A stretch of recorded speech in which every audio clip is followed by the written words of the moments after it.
Welcome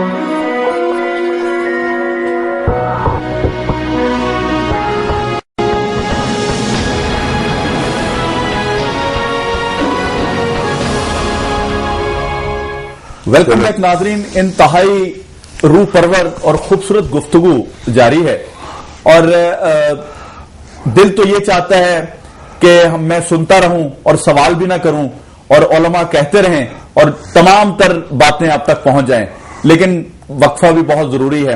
واپس آ گئے ہیں، ہمارے ساتھ آئے۔ جی جناب، آپ فرما رہے تھے۔ تو میں شمسی صاحب گزارش کروں گا کہ ہمیں سیرت طیبہ کے مطابق ان ایام کو بھی بنانا چاہیے۔ ابھی آپ نے بات کی علم کی، میں آپ سے گزارش کرنا چاہتا ہوں کہ رسول اللہ صلی اللہ علیہ وسلم نے کہا کہ جو میں لایا ہوں اس کو لے لو، اس میں اضافہ نہ کرو۔ بالکل۔ آج مجھے بڑی حیرت ہوتی ہے کہ ہم جشن عید میلاد النبی صلی اللہ علیہ وسلم منا رہے ہیں، نماز کا ٹائم ہے، مسجد میں جانے کی بجائے ہم وہاں دبال ڈالے جا رہے ہیں۔ نماز فرض ہے، سیرت کا حصہ ہے، وہ نہیں ہمیں یاد ہے۔ اب میں نے پچھلے سال ایک اور چیز دیکھی تھی کہ کیک کاٹا جا رہا ہے۔ یار خدا کا خوف کرے، سیرت طیبہ وہ ہے، جشن وہ ہے، خوشی وہ ہے جو شریعت اسلامیہ کے دائرے کے اندر ہے۔ جی درست، کیونکہ اللہ نے قرآن میں کہا لقد کان لکم فی رسول اللہ اسوۃ حسنہ، رسول اللہ صلی اللہ علیہ وسلم کی زندگی تمہارے لیے نمونہ ہے، اس سے آگے پیچھے نہیں ہو سکتے۔ درست بات ہے۔ ہمیں جو ہے اپنی زندگیوں کے اندر سب سے پہلے سچ لانا ہوگا۔ اگر ہم سچے مسلمان بن گئے تو پھر دنیا کا ہم آج روتے ہیں یعنی امریکہ نے یہ کر دیا، افریقہ نے یہ کر دیا۔ بھائی خدا کے لیے پہلے اپنے آپ کو صحیح مسلمان بنا لو۔ جب آپ صحیح مسلمان اپنے آپ کو بنا لو گے پھر بلال حبشی جیسا بھی سردار کہلاتا ہے عمر بن خطاب کا۔ درست بات ہے، کردار ساری سب سے بڑی بات کردار ہے، اور اگر ہم اپنے کردار کو ٹھیک نہ کریں تو پھر ہم چاہے جتنے مرضی زبانی کلامی مسلمان رہے، مسلمان ہونے کی صرف بات یہ ہے کہ میں اس لیے مسلمان ہوں کہ میرا باپ مسلمان تھا، میرا دادا مسلمان تھا، نہ میں چوری سے باز آؤں، نہ میں جھوٹ سے باز آؤں، نہ میں کم تولنے سے باز آؤں، نہ میں حق غصب کرنے سے باز آؤں۔ آج کیا ہے ہمارے معاشرے کے اندر؟ آج جو ہماری ایلیٹ کلاس ہے یا ہمارا جاگیردار طبقہ ہے یا ہمارا دیہاتی طبقہ ہے، آپ دیکھیں شہری ہو دیہاتی ہو، وہ عورتوں کو بہنوں کو ان کا حق دینے کو تیار نہیں ہے، بیٹی کو جائیداد میں سے حق دینے کو تیار نہیں ہے۔ یہ ظلم نہیں ہے، یہ سیرت کے خلاف نہیں ہے۔ رسول اللہ صلی اللہ علیہ وسلم تو بیٹیوں کے لیے رحمت بن کر آئے، اور ہم آج ہمارا معاشرہ اس انحطاط پر آ گیا، ہم نے سیرت کے وہ سارے پہلو اپنی زندگیوں سے نکال دیے۔ چاہیے تو یہ کہ ہم کہیں رسول اللہ صلی اللہ علیہ وسلم کی بیٹی فاطمہ ہے، سبحان اللہ، رسول اللہ صلی اللہ علیہ وسلم کی اس بیٹی کے بیٹے نے کائنات عالم کو ابد تک اسلام کا تحفہ دیا اپنی قربانی جان کی دے کر۔ سبحان اللہ۔ اور ہم بیٹیوں کی آمد پہ جشن منائے، ہم بیٹیوں کی آمد پہ ماتم کرتے ہیں۔ میرے رسول رحمت صلی اللہ علیہ وسلم اسی لیے آئے تھے کہ بیٹی کو زحمت نہ سمجھو، بیٹی کو رحمت سمجھو۔ اور آخری بات میں کروں گا، پھر علامہ صاحب کو بچاؤں گا، کہ قرآن نے بیٹی کو بشارت کہا ہے۔ آج کے دن میں ان تمام دوستوں سے جو خدا کا واسطہ ہے بیٹی کے آنے پہ پریشان ہو جاتے ہیں، ان تمام بہنوں سے، ان ماؤں سے کہنا چاہتا ہوں کہ سیرت طیبہ کا یہ پہلو ذہن میں رکھو کہ رسول اللہ صلی اللہ علیہ وسلم کی بیٹیاں جو ہے ان کی وجہ سے اعزاز ملے ہیں۔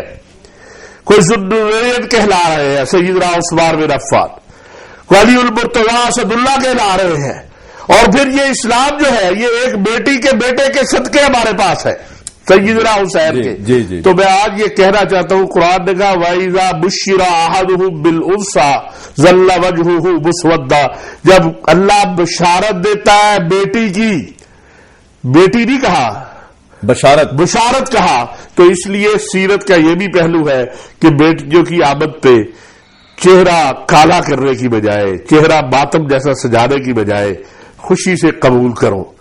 سیرت یہ بھی ہے کہ کم تولنا بند کر دے، سیرت یہ بھی ہے کہ جھوٹ بولنا بند کر دے۔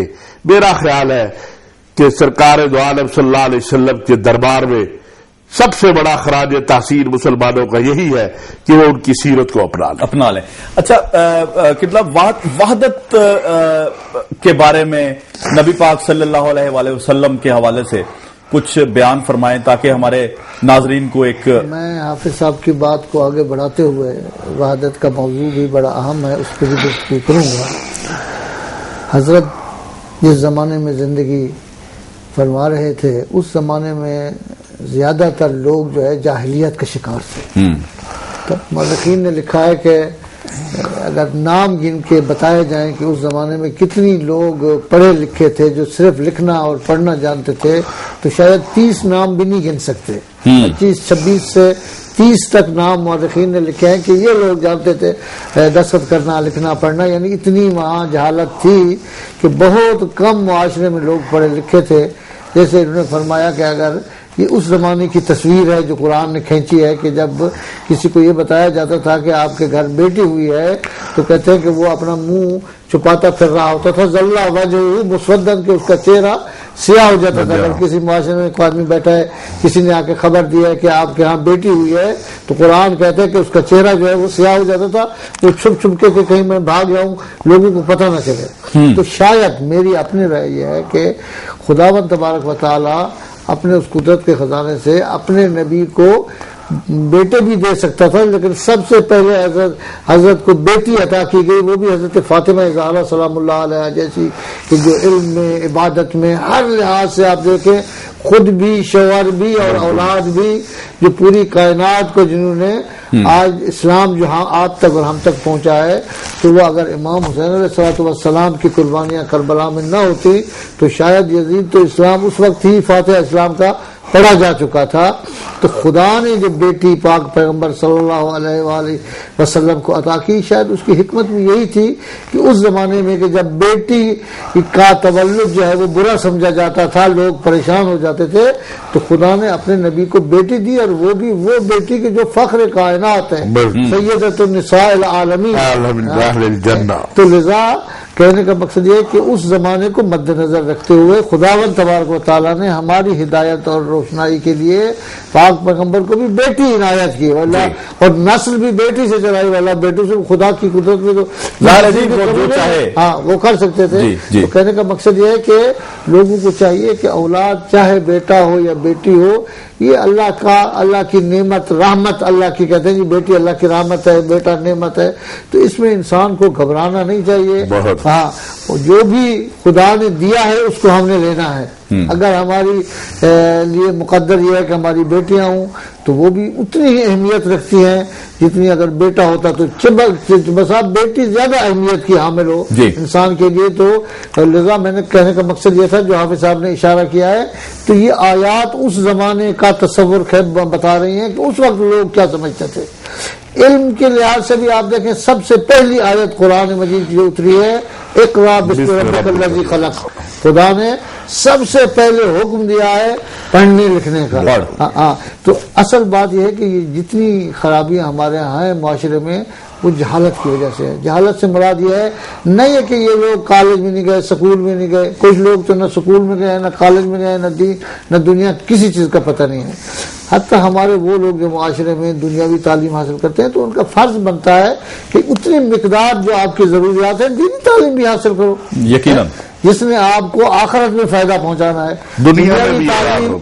دنیاوی تعلیم جو ہے وہ زیادہ سے زیادہ فائدہ پہنچائے گی تو دنیا میں ہے یا اس کی وجہ سے ممکن ہے آخرت بھی ملے. لیکن دینی تعلیم واجب ہے. یعنی قیامت والے اگر پوچھا جائے آپ کیوں نہیں نماز پڑھتے تھے آپ یہ نہیں کہہ سکتے مجھے پتہ نہیں تھا تو کہتے کیوں نہیں سیکھا جا کے. تو معاشرہ ہمارا اگر دینی اور دنیاوی دونوں لحاظوں سے یہ معاشرہ ہوگا کہ جس میں لوگ پڑھے لکھے ہوں گے تو وہ سبب بنتا ہے کہ انسان خدا کے زیادہ قریب جاتا ہے. پھر اقوال پیغمبر صلی اللہ علیہ وسلم کو زیادہ ان پر عمل کرنے کی توفیق انسان کو حاصل ہوتی ہے. پاک پیغمبر جب مبعوث ہوئے تو سب سے پہلا جملہ جو فرمایا بعثت لأتمم مکارم الاخلاق. فرمایا نہیں فرمایا میں آیا ہوں ابھی نماز کا حکم دوں ابھی روزے کا حکم دوں ابھی حج کا حکم دوں. نہیں فرمایا میں آیا ہوں اس معاشرے کو درست کرنے کے لیے.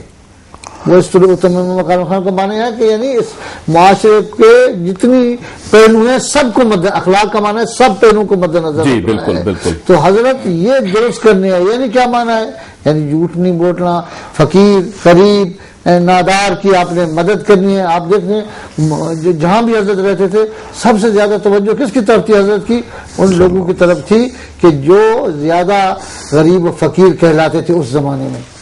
اصحاب صفہ وہ تھے جن کا گھر نہیں تھا وہ حضرت کے پاس ان کی رہائش بھی وہیں تھی کپڑے بھی وہیں سے لیتے تھے. انہی میں سے ایک کی جب شادی کا وقت آیا پوچھا گیا حضرت نے پوچھا کہ تم شادی نہیں کرتے تو کہا کہ موسم میں کہاں جاؤں میرا نہ گھر ہے نہ لباس ہے. تو کس کی نشاندہی کی جویبر کو ایک ایسے شخص کی جو امیر ترین شخص تھا اس زمانے کا. کہا جاؤ اس کے پاس جا کے رشتہ مانگو اس سے اس کی لڑکی ہے طلب کرو. تو کہنے کا مقصد یہ ہے کہ یہ ساری کے ساری ہمارے لیے سنت رسول صلی اللہ علیہ وسلم ہے کہ ہم اس پر عمل کریں. تو اب رہا وہ وحدت والا مسئلہ اس کو اگر ابھی وقت ہے تو میں ابھی یاد کرنا چاہتا ہوں اگر مزید نہیں میں سمجھتا ہوں کہ اس کو میں سب کا اس پہ دوں گا.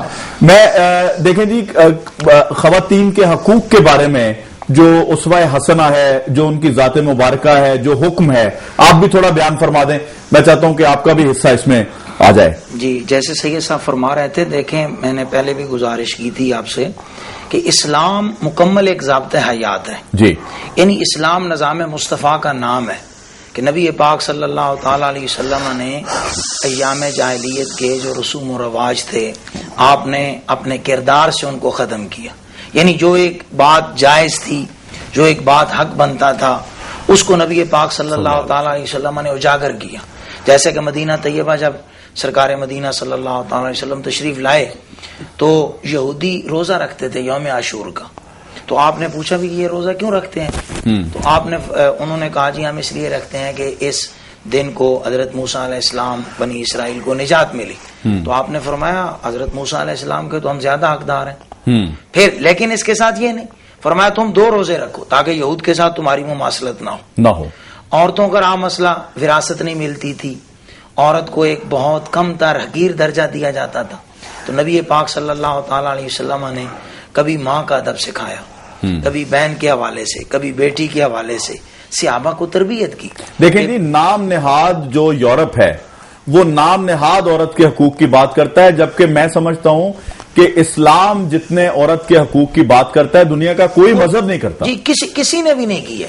دیکھیں یورپ عورت کے حقوق کی بات یہ کرتا ہے کہ آزادی دے دیں اور نام نہاد نا جی نام نہاد بالکل کہ آزادی دے دیں. آزادی حق نہیں ہے کہ آپ کسی کو دیکھیں کوئی بھی معاشرہ ہے اگر محض آزادی نام ہے تو میں سوال یہ کرتا ہوں کہ پھر امریکہ میں پارلیمنٹ کا کیا کام ہے؟ صحیح بات. برطانیہ میں پارلیمنٹ کا کیا قانون سازی کس چیز کا نام ہے کیوں کرتے ہیں؟ حد بندی ہے نا جی بیسیکلی اس کا مطلب حدود ہے. قانون سازی کا مطلب ہی ہے کہ آپ گاڑی چلا رہے ہیں اشارے کی پابندی کریں آپ فلاں جگہ پہ جا رہے ہیں تو یہ قانون ہے آپ بل جمع کرنا ہے قطار میں رہیں اسی کو قانون کہتے ہیں. اور یہی قانون ہے کہ اسلام نے کچھ قوانین مقرر کیے کہ عورت پردے کی چیز ہے وہ پردہ کرے لیکن اس کا یہ مطلب نہیں ہے کہ اسلام نے عورت کو بالکل پابند کر دیا. آپ دیکھتے ہیں میدان جہاد میں بھی جب مطلب کہ غزوہ احد میں نبی پاک صلی اللہ تعالی علیہ وسلم کے دندان مبارک پر زخم آتا ہے تو حضرت فاطمہ الزہرا رضی اللہ تعالیٰ عنہ پٹی فرماتی ہیں. جی تو یہ نہیں ہے عورت کا یہ حق تو نہیں کیا کہ بالکل قید کر کے رکھ دیں. عورت کو حقوق دیے کبھی ماں کی صورت میں کبھی بیٹی کی صورت میں معاشرتی بھی جتنے حقوق تھے. اب اس سے بڑا اور حق کیا ہے کہ دنیا کے کسی مذہب میں عورت کو کوئی حق نہیں دیا لیکن قرآن باقاعدہ وراثت کے حقوق متعین کرتا ہے کہ جب ایک آدمی فوت ہو جائے اس کے بیٹوں کا یہ حق متعین ہے اس کی ماں کا یہ حق متعین ہے اس کی بیٹی کا یہ حق متعین ہے اس کی بیوی کا اتنا حصہ ہے. میرے خیال میں دنیا میں کوئی مذہب اس قسم کی قانون سازی نہیں کر سکتا لیکن اسلام نے سب سے پہلے یہ قانون سازی کر کے بتایا کہ یہ جو ہے وہ عورت کے حقوق ہیں اور عورت کی بیوی کی حیثیت سے حقوق ہیں. اس طرح پھر آپ نے علم کی بات کی ہے وہ میں ایک چھوٹے سے بریک پہ جاؤں گا پھر ہم واپس آتے ہیں. ناظرین چھوٹا سا ایک بریک ہے اور فرمایا حدیث پاک ہے کہ تم میں سے بہتر وہ ہے جس نے قرآن سیکھا اور دوسروں کو سکھایا. ابھی واپس آتے ہیں ہمارے ساتھ رہیے.